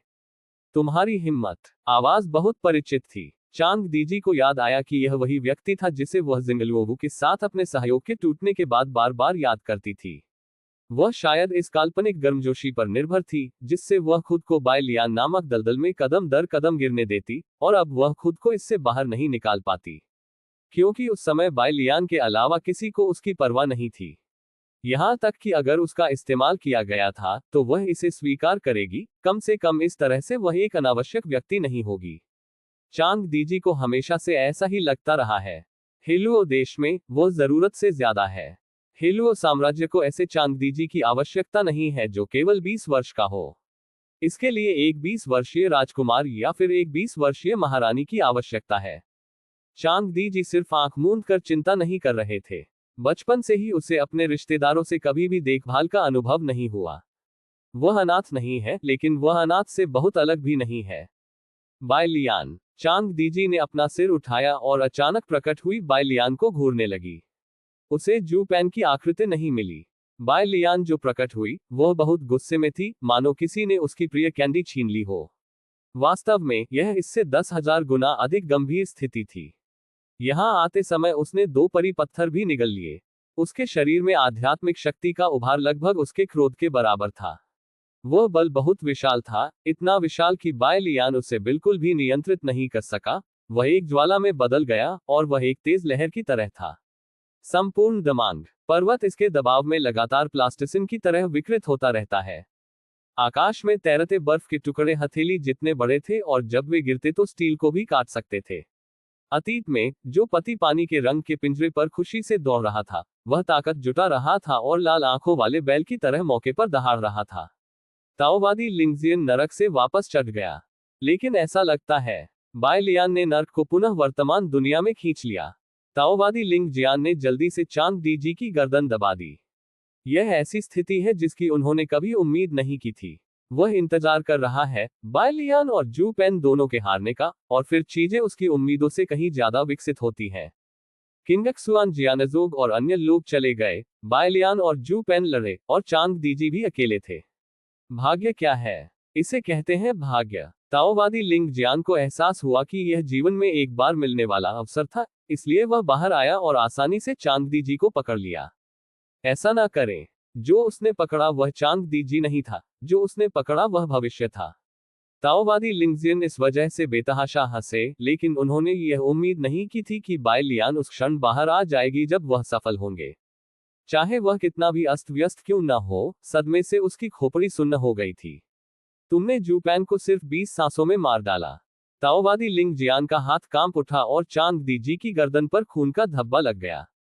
उसे जाने दो। बाय लियान का शरीर थोड़ा कांप उठा। ये क्रोध का परिणाम है। वह पहले से ही मरे हुए संवैधानिक भगवान को मुक्का मारने के लिए तैयार थी, लेकिन अब स्थिति ने उसे अस्थायी रूप से अपना सारा गुस्सा निगलने के लिए मजबूर कर दिया। धत्तेरी की। उसने अभी कहा था कि वह चांग दीजी की अच्छी देखभाल करेगी, लेकिन अगले ही पल चांग दीजी दुश्मन के हाथों में पड़ गए, और वह व्यक्ति अभी भी लिंगजियान का ताओवादी था। गोंग जुएक्सिन, यानयू, योंगजिया, सबसे बड़े सम्राट। ये नाम उसके मन में घूमते रहे। नई और पुरानी नफरत आपस में गुंथी हुई थी, जैसे कोई अदृश्य बड़ा हाथ उसकी और ताओवादी लिंगजियन की आत्मा पर अत्याचार कर रहा हो। रखना। बेशक इसे छोड़ना असंभव है। ताओवादी लिंगजियन की आंखें और भी लाल हो गईं। वह बाय लियान की किसी भी शर्त पर कभी यकीन नहीं करेगा। बाय लियान 20 सांसों से भी कम समय में शू पैन को मार सकता था, और वह उसे उससे भी कम समय में मार सकता था। अगर वह इस समय चांग दीजी को जाने देता, तो क्या वह बाय लियान के सामने अपनी गर्दन नहीं तान रहा होता? केवल चांग दीजी को मजबूती से पकड़कर ही उसके बचने की संभावना हो सकती है। वह मर नहीं सकता, कम से कम अब वह मर तो नहीं सकता। Bye Lian. दाओवादी लिंगजिन ने क्रूरता से मुस्कुराते हुए कहा, क्या तुम मुझसे शर्त लगाने की हिम्मत करोगे? उद्धरण चिन्ह उद्धरण चिन्ह। बाय लियान अभी भी अपने शरीर में उठती लहर को नियंत्रित करने की पूरी कोशिश कर रहा है। ताओवादी लिंग जियान ने खुद से कहा, बस इस बात पर शर्त लगा लो कि क्या तुम मुझे चांग दीजी को मारने से पहले मार सकते हो। वह बाय लियान के जवाब का इंतजार करने लगा। कियानहुआन झेन्यान से अनगिनत प्रेत निकले, लेकिन वे ताओवादी लिंगजिन को छूने से पहले ही बिखर गए। बाय लियान के प्रलोभन व्यर्थ हो गए। मास्टर लिंगजिन हंसे और बोले, ऐसी बातें मेरे लिए बेकार हैं। मैं जीवन और मृत्यु का खालीपन पहले ही देख चुका हूं। बाय लियान ने दांत पीसते हुए कहा, तुम पर भूत सवार है। वह बकवास नहीं कर रही है, ताओवादी लिंग जियान वास्तव में प्रेतग्रस्त है। लेकिन तीसरी कनिष्ठ बहन के विपरीत, जो एक बार दानव से परेशान थी, ताओवादी लिंगजियान ने दानव को स्वीकार करने की पहल की, और अपने मजबूत और विकृत जुनून के कारण अस्थायी रूप से दानव की इच्छा को दबा दिया। बाय लियान दुविधा में फंस गई थी। उसने अपने गुस्से को दबाने और खुद को शांत करने की पूरी कोशिश की। जैसा कि ताओवादी लिंग जियान ने कहा, चांग दीजी को मारने से पहले वह उसे मारने के बारे में निश्चित नहीं थी। परी पत्थर ने उसकी आक्रमण शक्ति को केवल अस्थायी रूप से बढ़ाया, लेकिन उसकी गति नहीं बढ़ा सका। इसके विपरीत, उसके शरीर पर हुए विदारक प्रभाव के कारण उसकी गति सामान्य से धीमी हो गई थी। इसलिए बाय लियान ने ताओवादी लिंग जियान के साथ जुआ खेलने की हिम्मत नहीं की। एक बार शर्त हारने के बाद चांग दीजी पूरी तरह से गायब हो जाता। सभी मृत लोगों को पुनर्जीवित नहीं किया जा सकता। लेकिन उसने मास्टर लिंग जियान को जाने देने की हिम्मत नहीं की। ये व्यक्ति पागल हो गया है। अगर उसे अभी जाने दिया जाए, तो कौन जानता है कि वह क्या करेगा। चोरों को खत्म करना कठिन है, और चोरों को रोकना उससे भी अधिक कठिन है। बाय लियान के लिए ये कल्पना करना कठिन है कि अपनी छोटी बहन या यानयू को दुर्घटनाग्रस्त होते देखने के बाद वह क्या करेगा। पागल होना शायद पागल नहीं है, लेकिन कभी कभी पागल न होने से पागल होना बेहतर होता है। आसक्त। ताओवादी लिंग जियान ने मुस्कुराते हुए कहा, यह महत्वपूर्ण नहीं है। महत्वपूर्ण बात यह है कि क्या तुम मुझसे शर्त लगाने की हिम्मत कर सकते हो। नहीं, मैंने तुम्हें बहुत कम आंका था। तुम एक प्रतापी अमर सम्राट के पुनर्जन्म हो। तुम एक बेकार औरत के बहकावे में कैसे आ सकते हो। जबरदस्ती, चाहे वह शूपेन हो या वह एक चींटी, से ज्यादा कुछ नहीं है जिसे तुम चाहो तो मार सकते हो। आग को भड़काओ, काओनीमा। क्रोध के कारण बाय लियान के बर्फ जैसे सफेद लंबे बाल लगभग खड़े हो गए, और उसकी सांस फूलने लगी, मानो उसने अभी अभी कठोर व्यायाम किया हो। ताओवादी गुरु लिंगजिन ने हमला जारी रखा। ओह, सम्राट बाय लियान हिचकिचाए। क्या ऐसा हो सकता है कि मैंने गलत अनुमान लगाया हो। ये बेकार महिला वास्तव में आपके लिए असामान्य है। इस मामले में सम्राट बाय लियान को मेरे साथ और भी अधिक शर्त लगानी चाहिए, अन्यथा उसे बहुत नुकसान होगा। उद्धरण चिन्ह उद्धरण चिन्ह। हॉन्फना और घर घराहट। इस अध्याय का अंत। TOC। मास्टर बहन परित्यक्त उपचार अध्याय 1028। बाय लियान के गालों पर एक अजीब सी लाली छा गई। उसने धमकी भरे कई शब्द तैयार किए थे, लेकिन अंत में उसने उन्हें न कहने का फैसला किया। इस समय ताओवादी लिंगशियन को डरना नहीं चाहिए। कुछ धमकी भरे शब्द कहने से न केवल किसी को कोई खतरा नहीं होगा, बल्कि उसके अहंकार को बढ़ावा मिलेगा। ताओवादी लिंगशियन ने हंसते हुए कहा, ऐसा लगता है कि सम्राट बाय लियान में मेरे साथ शर्त लगाने की हिम्मत नहीं है। ये वाकई निराशाजनक है। इस मामले में मेरे पास सम्राट बाय लियान से बात करने के लिए कुछ भी नहीं है। उन्होंने चांगदी जी को ले जाने का इशारा किया। इस समय चांगदी जी ने अचानक पूछा, बाय लियान, क्या तुमने वास्तव में जूपेन को मार दिया था? वह जटिल लग रही थी, उसकी आंखों में गहरी उदासी थी। बाय लियान ने सुस्त आवाज में कहा, अभी ऐसी बातें करने का समय नहीं है। चांगदी जी ने अपना सिर हिलाया। मैं समझ सकती हूँ, वास्तव में मैं समझ सकती हूँ, इसलिए मैं आपको दोष नहीं देती। आप बस ऐसा कर सकते हैं, मुझे अकेला छोड़ दें, उसे मार दें, उसे यहाँ से बिल्कुल नहीं जाने दे सकते। लड़की ने अपने दांत भींच लिए, और उसकी आंखें भी थोड़ी लाल हो गईं। जब बाय लियान मास्टर लिंगजिन से बात कर रही थी तो उसने बहुत सोचा। बाय लियान ने लंबे समय तक कोई कदम नहीं उठाया, जिससे पता चला कि बाय लियान वास्तव में उसकी परवाह करती थी, लेकिन अब यह स्थिति लगभग गतिरोध बन गई है। गतिरोध जारी रखने का कोई मतलब नहीं है। चाहे वह किसी पर भी विचार कर रही हो, वह चुपचाप बैठकर ताओवादी लिंगशियान को यहां से जाते हुए नहीं देख सकती थी। अब कोई समाधान नहीं है। बाय लियान ने अपना हाथ उसकी छाती पर दबाया। अब इस स्थिति में मैं केवल गुरु को ही मदद के लिए बुला सकती हूँ। गुरु की शक्ति से ताओवादी लिंगजिन से निपटना आसान है। ये सिर्फ इतना है कि ताओवादी लिंगजिन, जो इस पर ध्यान केंद्रित कर रहा था, ने अचानक असामान्यता की खोज की। क्या आप मदद के लिए फोन करना चाहते हैं? उद्धरण चिन्ह उद्धरण चिन्ह। बाय लियान का हाथ जम गया। चांग दी जी ने अपना सिर हिलाया और कहा, बाय लियान, मेरी चिंता मत करो, बस हटो। चुप रहो, तुम बातूनी मूर्ख औरत। बाय लियान ने दहाड़ते हुए चांग दी जी की बात बीच में ही रोक दी। यह आवाज तत्काल और हिंसक रूप से आई, और अंदर की फटकार थोड़ी सी भी नहीं छिपी, तुरंत चांग दी जी को डांटते हुए अवाक कर दिया। बातूनी बेवकूफ औरत। चांग दी जी के साथ बहुत अन्याय हुआ था, लेकिन उसने बाय लियान के साथ बहस जारी रखने की हिम्मत नहीं की, और केवल बाय लियान के हमले को चुपचाप सहन कर सकती थी। बाय लियान को अब सिरदर्द हो रहा है। वह अपना रास्ता नहीं ढूंढ पा रही है। उसने उम्मीद की थी कि सिस्टम कुछ संकेत देने के लिए सामने आएगा, लेकिन सिस्टम सामने नहीं आया। क्या ऐसा हो सकता है कि वह केवल चांग दी जी को ताओवादी लिंग जियान द्वारा ले जाते हुए देख सकती थी? इस तरह चांग दी जी निश्चित रूप से जीवित नहीं बच पाएगा। चौथी जूनियर बहन को बुलाने की कोशिश क्यों न की जाए? यदि आप भाग्यशाली हैं, तो हो सकता है कि दूर से उड़ती हुई चौथी जूनियर बहन एक ही तलवार से ताओवादी मास्टर लिंगजियन को मार डाले। चौथी जूनियर सिस्टर के चांग दी जी से मिलने के बाद क्या होगा? मरने से बेहतर है लड़ना। जब बाय लियान हिचकिचा रही थी, तो उसे अचानक अपने हाथ की हथेली से गर्माहट महसूस हुई। गर्मी का स्रोत वह कुंजी है जो सभी प्राणियों के द्वार का प्रतिनिधित्व करती है। बाय लियान ने जल्दी से अपनी पांचों उंगलियां फैला दी। सुनहरी रोशनी बिखर गई, और इससे पहले कि वह और ताओवादी लिंगजियन प्रतिक्रिया कर पाते, ताओवादी लिंगजियन के पीछे अचानक एक साधारण दरवाजा खुल गया। सभी प्राणियों का द्वार। मास्टर लिंगजियन की अभिव्यक्ति बदल गई।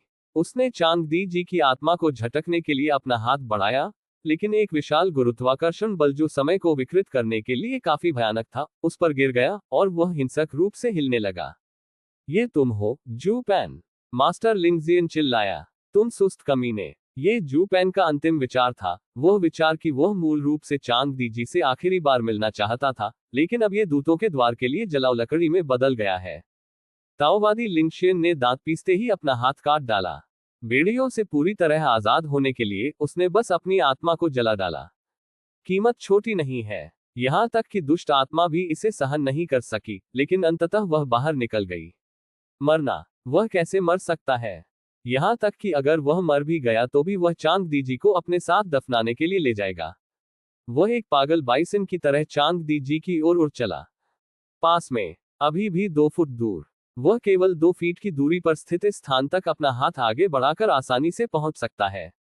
चांग दी जी जैसे कम ताकत वाले व्यक्ति के लिए, वह इस टूटे हुए शरीर के साथ भी उसे आसानी से कुचल सकता है। मुझे दे दो, ताओवादी लिंगजियन ने क्रूर चेहरे के साथ दहाड़ लगाई। लेकिन इस समय अचानक उसकी आंखों के सामने सफेद कोमलता की एक किरण तैर गई। बहुत हल्का, बहुत धीमी गति से, लेकिन इसने उनका पूरा ध्यान खींचा। अगर उसे सही याद है, तो ये बाय लियान के बालों का रंग था, है ना? जैसे ही ताजा खुशबू नथुनों में घुसी, ताओवादी लिंगजियन ने अपना सिर उठाया। क्या आपको लगता है कि आपके पास अभी भी यह मौका है? जो सामने आया वह एक जोड़ी ठंडी लेकिन बहुत सुंदर आंखें थीं। इनमें से एक चांदी की पुतली है जिस पर तारे बिखरे हुए हैं। एक की पुतलियां गहरे तारों वाले आकाश की तरह नीली हैं। बेशक सबसे अधिक ध्यान आकर्षित करने वाली चीज है चमकदार। क्लिक करें। तेज ब्लेड पार हो गया। एक हाथ आसमान में ऊंचा उठा हुआ है। बहते हुए रक्त ने आकाश में उड़ते हुए विशाल हिमकणों को लाल रंग में रंग दिया, और फिर ताओवादी लिंग जियान की दुनिया को पूरी तरह से लाल रंग में रंग दिया। आहा हा हा हा। ये तीखी चीख दमांग पर्वत पर गूंज उठी। ताओवादी लिंगजियन ध्वस्त हो गया। अब उसके पास भरोसा करने के लिए कुछ नहीं बचा है। मर नहीं सकता, मर नहीं सकता, वह मर नहीं सकता। उन्होंने सब कुछ पीछे छोड़ दिया, ताइक्सुआन दाओ संप्रदाय के गुरु के रूप में अपनी आखिरी गरिमा को त्याग दिया, और एक जंगली कुत्ते की तरह पागलों की तरह ताइक्सुआन दाओ संप्रदाय की ओर दौड़ पड़े। चांग दीजी तुरंत चिल्लाया, बाय लियान, जल्दी करो और पीछा करो। लेकिन बाय लियान की गुस्से भरी चीख ने उसे जवाब दे दिया। चुप रहो, मूर्ख औरत। मैं। जैसे ही चांग दीजी कुछ कहने वाली थी, बाय लियान ने उनका हाथ पकड़ लिया, और एक धीमी आवाज आई। मेरे साथ रहो और तुम्हें कोई चोट नहीं पहुंचेगी। चांग दीजी ने अपना मुंह थोड़ा सा खोला। उसने देखा कि ठंडी उंगलियां उसकी गर्दन पर लगे घाव को धीरे से सहला रही हैं।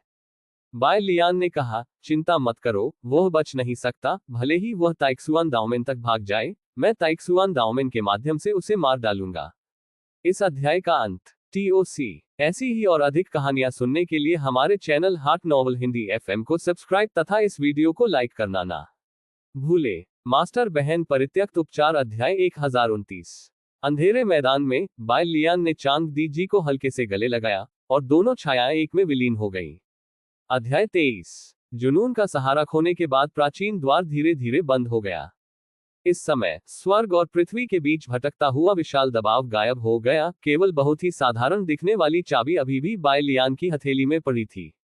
दुनिया बहुत शांत है। ब्लेड जैसे बर्फ के टुकड़े अपनी मूल कोमल प्रकृति को पुनः बहाल कर देते हैं, फड़फड़ाते हुए, धीरे धीरे धरती पर पड़े निशानों को मिटाते हुए। एक पल के लिए बाय लियान को लगा कि वह बर्फ से ढके उत्तरी लुझोऊ बर्फ के मैदान में आ गया है।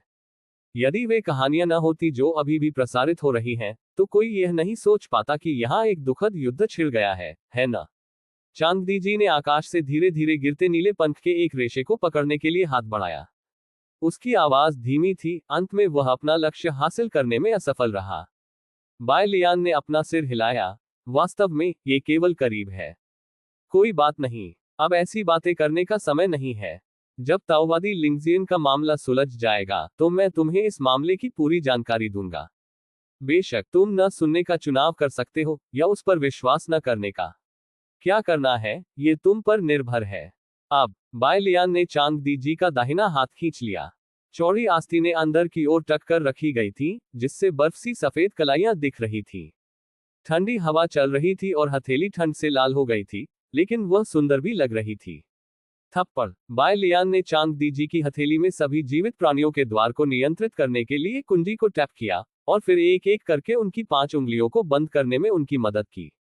ये सभी प्राणियों का द्वार है। मैं इसे कम समय में परिष्कृत नहीं कर सकता, लेकिन तुम अलग हो। तुम शूपान के साथ रक्त संबंध से जुड़े हो। अभी अभी उसने तुम्हारी रक्षा के लिए अपनी आखिरी इच्छा का इस्तेमाल किया है। अब से उसे इस द्वार से जाने दो। द्वार तुम्हारी रक्षा करता रहेगा। अपनी बात समाप्त करने के बाद बाय लियान ने चांग दी जी का दूसरा हाथ पकड़ लिया और लंबे जंगल की गहराई की ओर उड़ चला। हवा चल रही है। आकाश स्याही की तरह बादलों से ढका हुआ था। वह दिन से रात तक उड़ती हुई प्रतीत होती थी। आज सचमुच बहुत ठंड थी।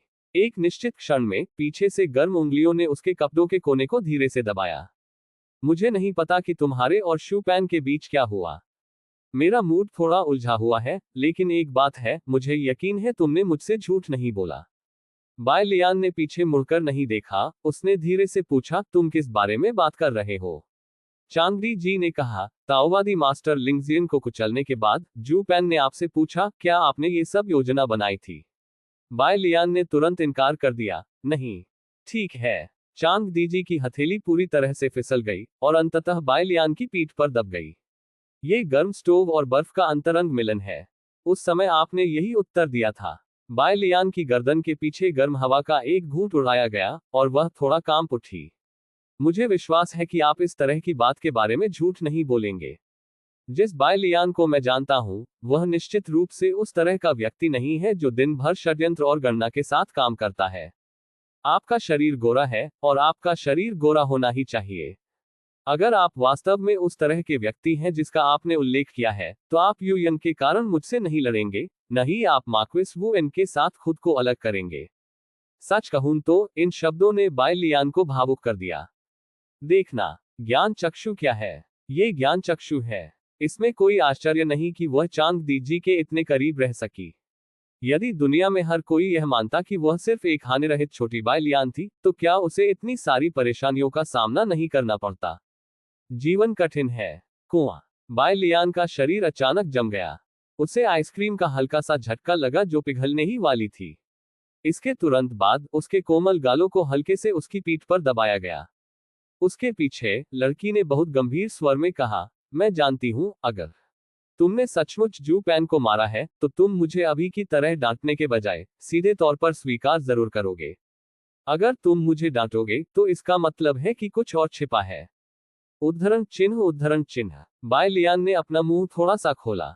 उसे यह स्वीकार करना पड़ा कि चांगदी जी ने जो कहा वह बहुत उचित था, और उसे यह भी स्वीकार करना पड़ा कि चांगदी जी की आंखें मशालों की तरह थीं। लेकिन यह अभी भी अजीब लगता है। अगर मैं तुम्हें डांटता हूं तो क्या इसका मतलब है कि कुछ और छिपा है?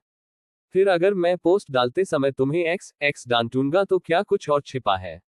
अंत में उसने फिर भी शिकायत करने की इच्छा को दबा लिया और हल्के से सिर हिलाकर कहा, हाँ। चांगदी जी ने कहा, तुम वापस जाने के बाद मुझे सब कुछ बता सकते हो, अब मुझ पर समय बर्बाद मत करो, ताइक्सुआन दाओमेन जाओ। अच्छा है। ताइक्सुआन दाओमेन पर जाएं। बाय लियान ने गहरी सांस ली। पहाड़ ऊंचे हैं, रास्ता दूर है, और आगे का रास्ता बाधाओं से भरा है। आज चून की बात साफ हो गई है, और अब जब वो यहाँ आ गई है, तो हजारों सालों की इस कहानी का अंत लिखने का समय आ गया है। इस समय भी उसका दिल गुस्से से भरा हुआ था। लेकिन चांगदी जी के साथ एक संक्षिप्त बातचीत के बाद ये गुस्सा अब पहले की तरह अनियंत्रित नहीं रहा। अपने शरीर में बढ़ती आध्यात्मिक शक्ति के प्रभाव में बाय लियान पूरी गति से ताइक्सुआन दाओमेन की ओर उड़ चला। यद्यपि दबाव के कारण उसका शरीर कांप रहा था, फिर भी उसकी गति बहुत तेज थी। ऊंचाई से नीचे देखने पर वह लंबी रात में गुजरती हुई सफेद आतिशबाजी की गेंद की तरह लगती है। इस ज्वाला ने धीरे धीरे सुप्त हो रहे दमांग पर्वत को प्रज्वलित कर दिया, हजारों मील तक फैले निर्जन जंगल को प्रज्वलित कर दिया, तथा यहां तक कि ताइक्सुआन ताओवादी द्वार को भी प्रज्वलित कर दिया, जो लंबे समय से ज्वालाओं से ढका हुआ था। 29 दिसंबर रात भारी थी और लाल सूर्यास्त के बाद ऐसा लग रहा था कि वह फिर कभी नहीं उगेगा। जाहिर है कि अगले दिन नव वर्ष की पूर्व संध्या है, लेकिन ताइक्सुआन दाओमेन में कोई उत्सव का माहौल नहीं है। टूटा हुआ नीला मुखौटा चीखों से भर गया था, और खून और आग इस ध्वनि के लिए सबसे अच्छा मसाला बन गए। सबसे अधिक ध्यान आकर्षित करने वाली बात है ताइक्सुआन दाओमेन से जियानताई के लिए निमंत्रण। ये वह स्थान है जहां अमर कलाकृति वुजियांग हो फेंगजोंग रहते थे। ये वह स्थान था जहां ताइक्सुआन दाओमेन के ऋषि चढ़े थे, और यह वह स्थान भी था जहां ताइक्सुआन दाओमेन के पूर्वजों को दफनाया गया था। लेकिन अब वहां खून का समुद्र है।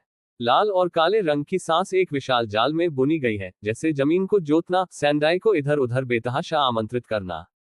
ताइक्सुआन दाओमेन के शिष्य जो इस स्थान की रखवाली कर रहे थे, उन्हें लंबे समय से उर्वरकों में बदल दिया गया था, और किंगक्सुआन तलवार संप्रदाय और उसके बाद आने वाले अन्य लोग जाल को तोड़ने में असमर्थ थे, भले ही वे हताश होकर हमला कर रहे थे। अगर वुजियांग होफेक बेल अभी भी वहां है, तो चीजें निश्चित रूप से यही खत्म नहीं होंगी। विरासत 10,000 साल की विरासत लगभग नष्ट हो गई है। अलौकिक दानव, मैं तुम्हारे साथ लड़ूंगा। कृपया सैंडाई, एक गड़बड़ हो गया। ताइक्सुआन दाओमेन के खूनी शिष्यों ने अपनी जान जोखिम में डालकर एक के बाद एक राक्षसी ऊर्जा की ओर दौड़ लगाई। लेकिन इस समय दृढ़ विशाल जाल में अचानक परिवर्तन हुआ। यह बिना किसी बाहरी हमले के स्वचालित रूप से जारी हो गया। एक गुब्बारे के पंचर हो जाने की तरह संघनित जादुई ऊर्जा सभी दिशाओं में फैलने लगी।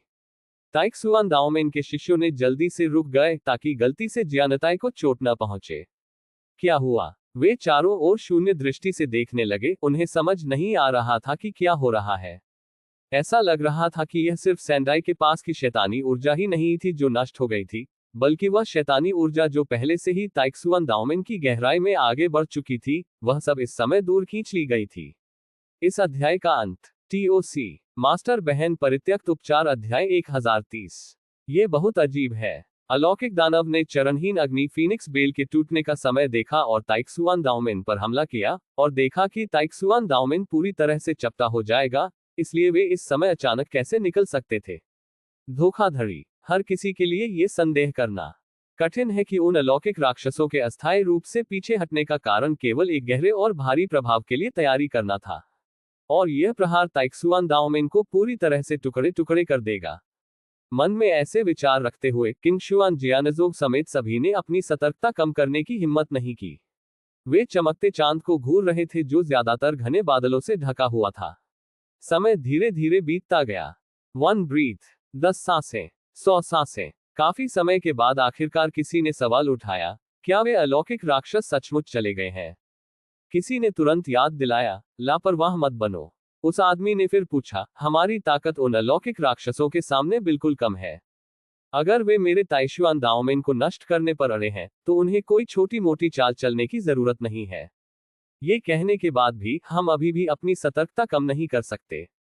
तो रुको, नहीं, वह क्या है?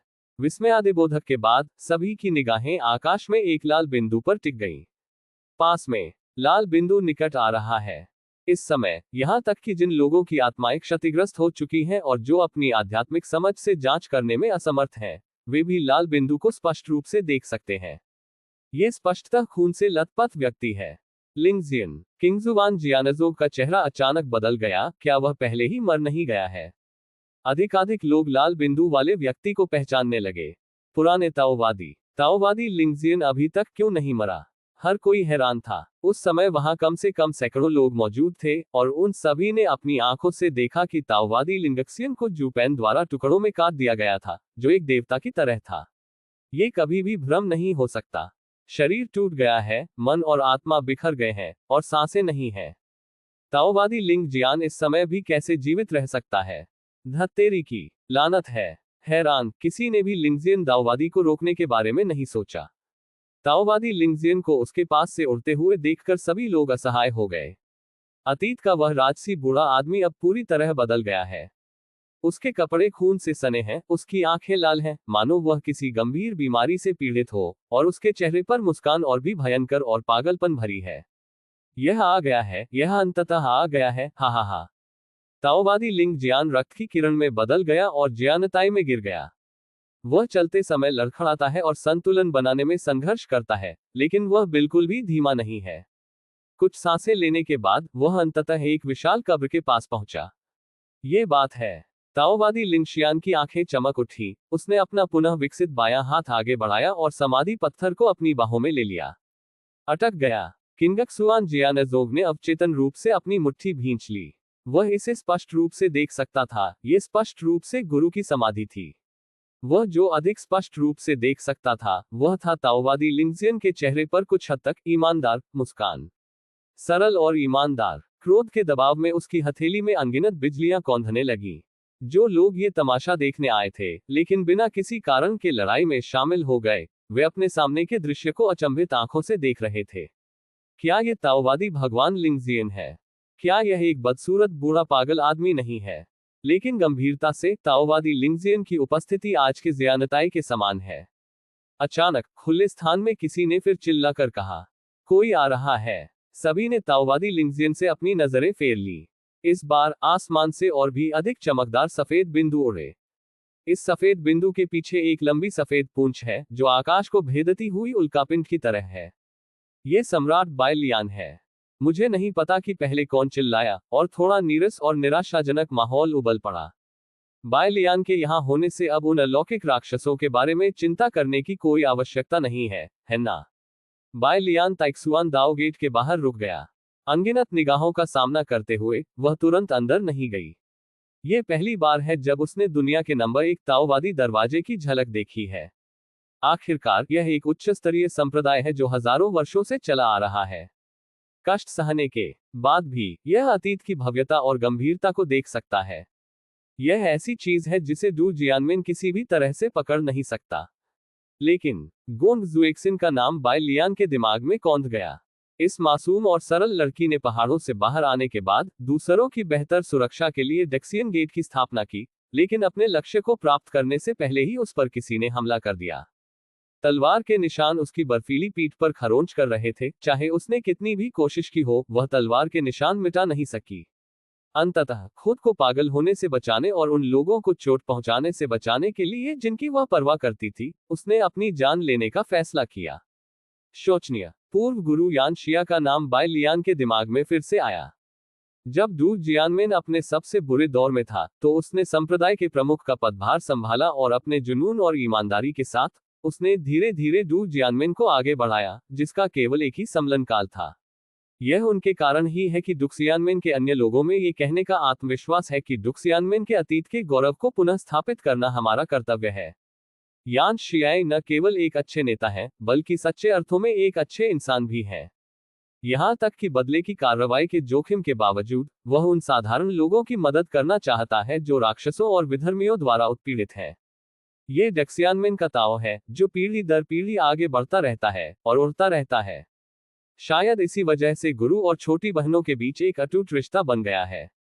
अगर वे इसे 10,000 बार भी दोहराएं, तो भी अंततः वे डक्सियानमिन में मिलेंगे। इसकी तुलना में ताओवादी लिंगजियन एक बदमाश है। वह मजबूत है, लेकिन इससे क्या? तबाही को देखो, विशाल ताइक्सुआन दाओमेन को उनके नेतृत्व में 2 भागों में विभाजित किया गया था, और अब पैतृक परी कलाकृतियों को नष्ट कर दिया गया है, और यहां तक कि पहाड़ के द्वार को भी नष्ट कर दिया गया है। यदि ताइक्सुआन ताओवादी संप्रदाय के पूर्वजों ने इस दृश्य के बारे में सुना, तो उन्हें कैसा लगेगा? कम से कम आज तो बायलियान किसी तरह की मिलीभगत नहीं चाहती। वह इस खंडहर पर एक और धधकती सफेद लौ जलाना चाहती है। उसकी नजर लंबी रात को पार करते हुए ताओवादी लिंगजियन पर पड़ी, जो कब्र के पत्थर को कसकर पकड़े हुए था। मानो उसके दिल में कुछ महसूस हो रहा हो। इस समय ताओवादी लिंगजियन अचानक घूम गया और उसकी ओर देखा। मैं आ रहा हूं। बायलियान के होंठ थोड़े से हिले। ताओवादी लिंगजियान अवचेतन रूप से पीछे हट गया और कब्र के पत्थर के साथ जमीन पर गिर गया। धमाका। इस तेज आवाज ने कई लोगों के सपने चकनाचूर कर दिए। उन्हें अचानक एहसास हुआ कि बायलियान क्षेत्र के बाहर से आए राक्षसों के लिए नहीं, बल्कि ताओवादी भगवान लिंगजियान को खोजने के लिए यहां आया था। जू पैन ने एक बार कहा था कि डुक्सियानमेन के संस्थापक गोंग जुएक्सिन की मृत्यु लिंगजियान दाओवादी के गुप्त हमले में हुई थी। इस अध्याय का अंत। TOC